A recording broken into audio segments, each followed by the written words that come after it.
En nombre y representación del Fondo Histórico del Evangelio en Sevilla, doy gracias al señor alcalde y a la Corporación Municipal, a la Delegación de Cultura y Fiestas y cómo no, a las distintas congregaciones evangélicas aquí en la ciudad de Sanlúcar, por permitirnos participar en estos eventos.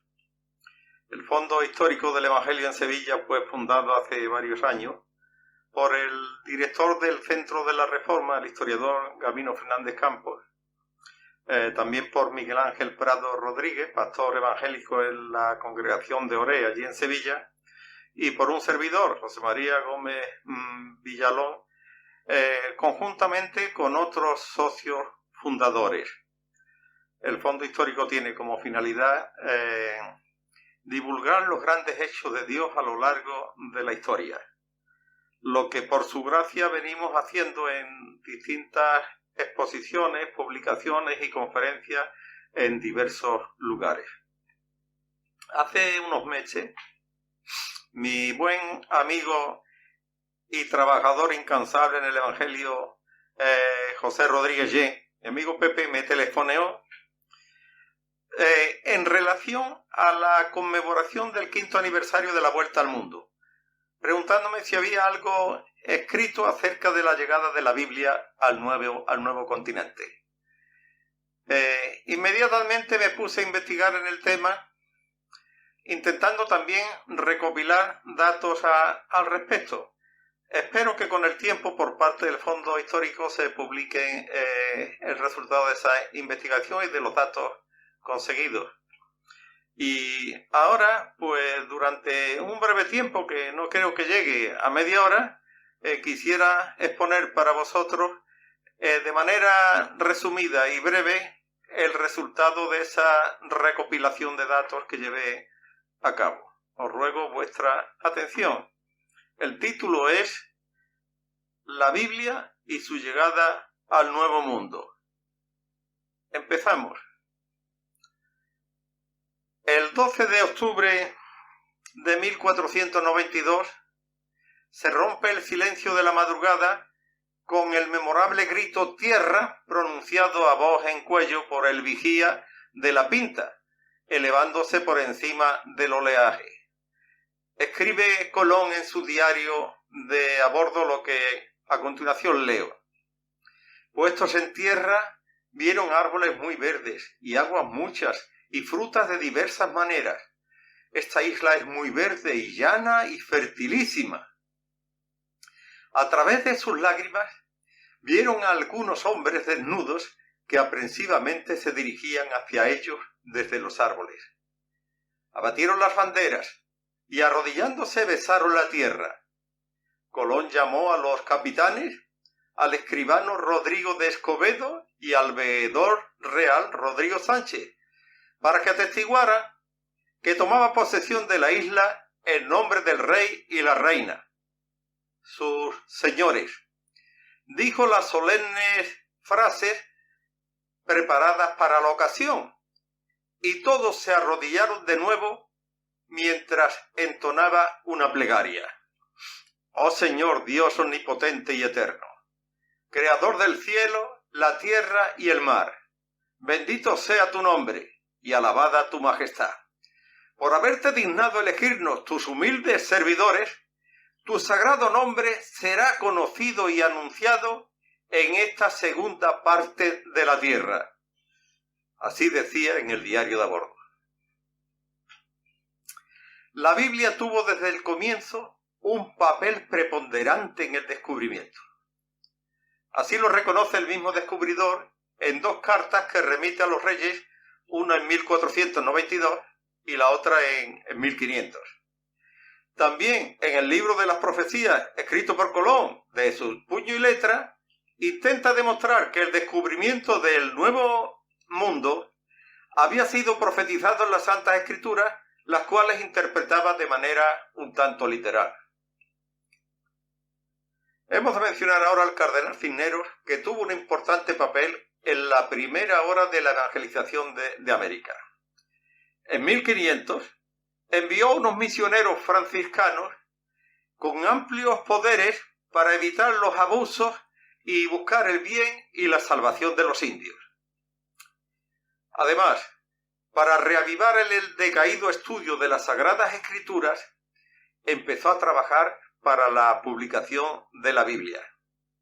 El proyecto culminó en 1517, editándose 600 ejemplares de la llamada Biblia Políglota Complutense, obra iniciada y financiada por este mismo cardenal en la Universidad de Alcalá de Henares que él mismo había fundado.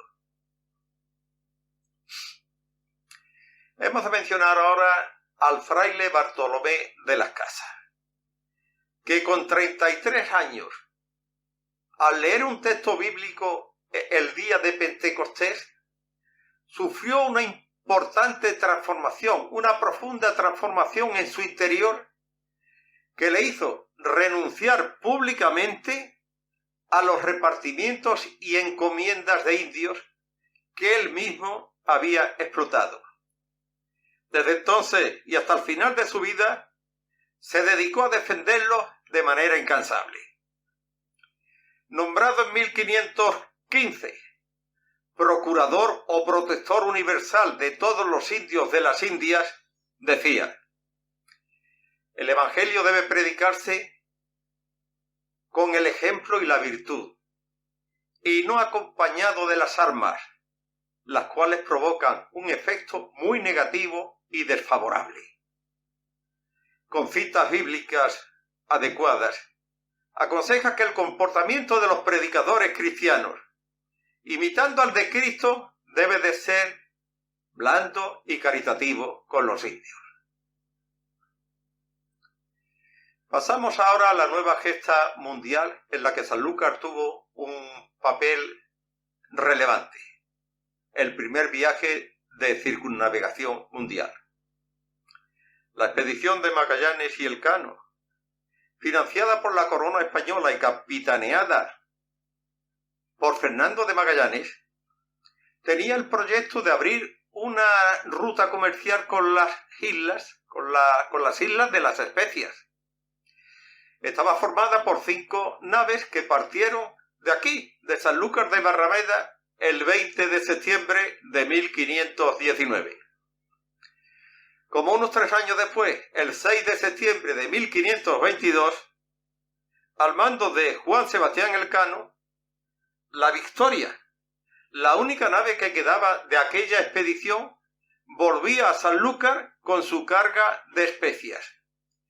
Y de esta manera se completaba la primera circunnavegación de la Tierra, la mayor aventura marítima, hazaña naval, geográfica y científica. Al año siguiente, en 1523, Fray Francisco de los Ángeles encomendó a Fray Martín de Valencia la tarea de evangelizar el Nuevo Mundo. Nada más llegar a México en 1524, 12 misioneros franciscanos conocidos con el nombre de los 12 apóstoles de Nueva España, México, hicieron de la Biblia un elemento central en su tarea evangelizadora. Intentaron primero explicarla y luego traducirla a las lenguas autóctonas para que los indios pudieran comprenderla. La negativa de las autoridades eclesiásticas no pudo impedir que aquella primera generación de misioneros franciscanos tradujera el Nuevo Testamento a varios idiomas indígenas. Prueba de lo que hicieron, prueba de esta realidad, es que en los archivos de nuestro fondo histórico disponemos de un valiosísimo material a día de hoy, consistente en más de aproximadamente un centenar de Nuevos Testamentos en distintos dialectos indios: guanano, guaraní, otomí, popoloca, zapoteco y así muchos más. Este material le fue cedido gentilmente al presidente del Fondo Histórico del Evangelio en Sevilla en calidad de préstamo por la Iglesia Evangélica Cita en la localidad de Camas, muy cerca de la capital hispalense. Habíamos pensado traerlos aquí a Sanlúcar, a una exposición, pero de momento, con las circunstancias presentes, hemos renunciado a ello y nos hemos adaptado a las circunstancias. Seguimos con el fraile Bartolomé de las Casas. En 1547 vuelve a España y se entrevista con el emperador Carlos V, Carlos I de España y V de Alemania. Como consecuencia de lo que se trató,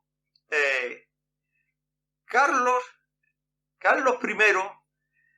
promulgó el 20 de noviembre de 1542 las leyes nuevas que prohibían la esclavitud de los indios. Además, ordenaban que todos quedaran libres de los encomenderos y que fueran puestos bajo la protección directa de la corona. Hay que resaltar que estas leyes nuevas fueron uno de los más importantes aportes al derecho de gente que llevó a cabo Carlos I. Todo ello como consecuencia de las conversaciones que había tenido con Fray Bartolomé de las Casas. A finales de ese mismo año, este mismo fraile, Bartolomé de las Casas, terminó de redactar en Valencia la brevísima relación de la destrucción de las Indias dirigida al príncipe Felipe, al futuro rey Felipe II. Ahora vamos a hablar un poco de Francisco de Zumárraga, obispo entre 1528 y 1548. Este obispo trató de que la Iglesia novohispana se fundara desde las mismas bases sobre la reforma que el erudito Erasmo de Róterdam había inspirado. Zumárraga fundó la primera biblioteca en Nueva España el 12 de junio de 1539 para ayudar a la empresa de evangelización y colonización. En ella imprimió su doctrina breve y la suma de doctrina cristiana del conocido predicador de la Catedral de Sevilla, Constantino Ponce de la Fuente. Zumárraga recomendaba también, mencionando al Evangelio de Mateo, capítulo 11, versículo 25, la necesidad de una lectura directa de las Escrituras editadas en lenguas vulgares. Y el segundo libro que refiere Zumárraga, el libro Suma de Doctrina Cristiana del doctor Constantino, del predicador de la Catedral de Sevilla, sería incluido más tarde en el índice de libros prohibidos de la Inquisición, pero antes de esto se reimprimió varias veces en la península y se editó en varias ocasiones sin obstáculos de ningún tipo. Así fue hasta que se produjo aquella gran redada en Sevilla a mediados de 1557, donde fueron detenidas más de 800 personas que se reunían en la capital hispalense de manera clandestina, abogando por el retorno a las Escrituras, a las fuentes primitivas del cristianismo. Al año siguiente, en 1558, como decimos, Constantino fue apresado por la Inquisición e ingresado en los calabozos del Castillo San Jorge de Triana, sede de dicha Inquisición. Allí permaneció durante 2 años, donde enfermó y falleció. Y en el auto de fe de diciembre, del 22 de diciembre de 1560, celebrado en la plaza de San Francisco en Sevilla, se dispuso que el cadáver fuera desenterrado y quemado en el Prado de San Sebastián, y también que además todos sus libros, todos sus escritos fueran incluidos igualmente en el índice de libros prohibidos de la Inquisición. Un nuevo impulso iba a tener lugar en la evangelización del Nuevo Mundo. Y en este caso se trató de la Biblia del Oso, editada en Basilea en 1569.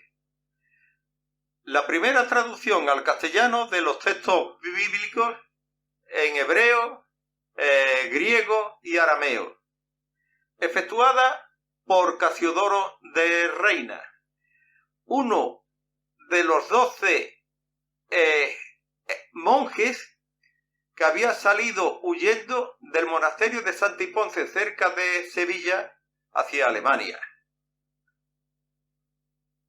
Esta versión,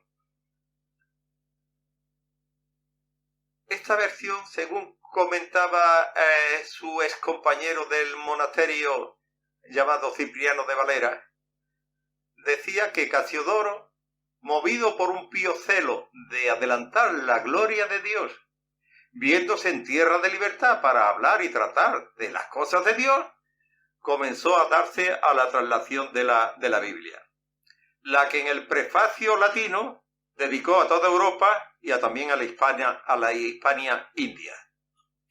Revisada en 1602 por su excompañero de monasterio, Cipriano de Valera, también huido, conforme al anhelo que tenían ambos, esta versión la Reina Valera se difundiría por toda España y América, a pesar de los numerosos esfuerzos inquisitoriales por evitarlo, ya que los inquisidores desde Madrid exigieron que se impidiera la circulación de la Biblia del Oso. No obstante, pronto llegó a tierras americanas, como consta en la documentación de los tribunales de la Inquisición en el Nuevo Mundo. Los 3 tribunales situados en México, Lima y Cartagena de Indias, en Colombia. En el de México, en febrero de 1574, fueron penitenciados 36 cristianos evangélicos a quienes llamaban luteranos. En el de Lima también se procedió contra ellos. Muchos murieron en las llamas. Y entre 1569 y 1820 serían procesados 77. En el de Cartagena, hacia 1601, hubo en Santo Domingo una quema de unos 300 ejemplares de la Biblia en castellano que habían logrado aprehender. Y en el auto de fe también de Cartagena de Indias, en 1688, figuraban 2 procesados más por luteranos, en este caso andaluces, que fueron quemados: Francisco del Valle de Utrera y José Jiménez de Guaro, en la provincia de Málaga. Aconteció que, andando el tiempo, en el siglo XIX, la pérdida de casi todas las colonias españolas permitió el florecimiento del protestantismo en América Latina. A causa, por una parte, de la inmigración, por otra, de que los protestantes eran los más adelantados de la época, así como por la obra de las sociedades bíblicas británicas y americanas que sembraron la palabra de Dios por todas partes. sin olvidar la ingente labor llevada a cabo, en este caso por un pastor bautista escocés, Diego Thompson, que recorrió Argentina, Chile, Perú y Colombia intentando establecer el método lancasteriano de educación, consistente en que los alumnos usaban y leían la palabra de Dios, la Sagrada Escritura, participando en su propia educación. Y esta labor la llevó a cabo Diego Thompson, contando con el apoyo de todos estos países que hemos mencionado. A lo que hay que sumar también la obra de tantos misioneros de estas sociedades bíblicas que hemos mencionado, como también obreros latinoamericanos a quienes llamaban también colportores, que de la misma manera hacían llegar las escrituras a las manos de todo el pueblo. Se me ha olvidado decir que Diego Thompson, mientras visitaba estos países y tal, al ver la gana de escritura, la sed que había por conocer las escrituras, se hizo de un montón de copias que fue repartiendo también. Y como decimos, esta obra no solo fue de Thompson, fue de los misioneros de las distintas sociedades bíblicas, en este caso de las británicas y americanas, y también de la labor de estos que, repito, llamaban colportores, que ya eran latinoamericanos, que hacían llegar el conocimiento de la escritura y la explicaban también por distintos lugares, dándose el caso de que unos 20 años después se formaron las primeras congregaciones evangélicas. Y vamos a terminar este breve resumen mencionando la situación a día de hoy. La Reina Valera revisada en su versión de 1960, llevada a cabo por un grupo de biblistas de varios países hispánicos, provenientes de diversas denominaciones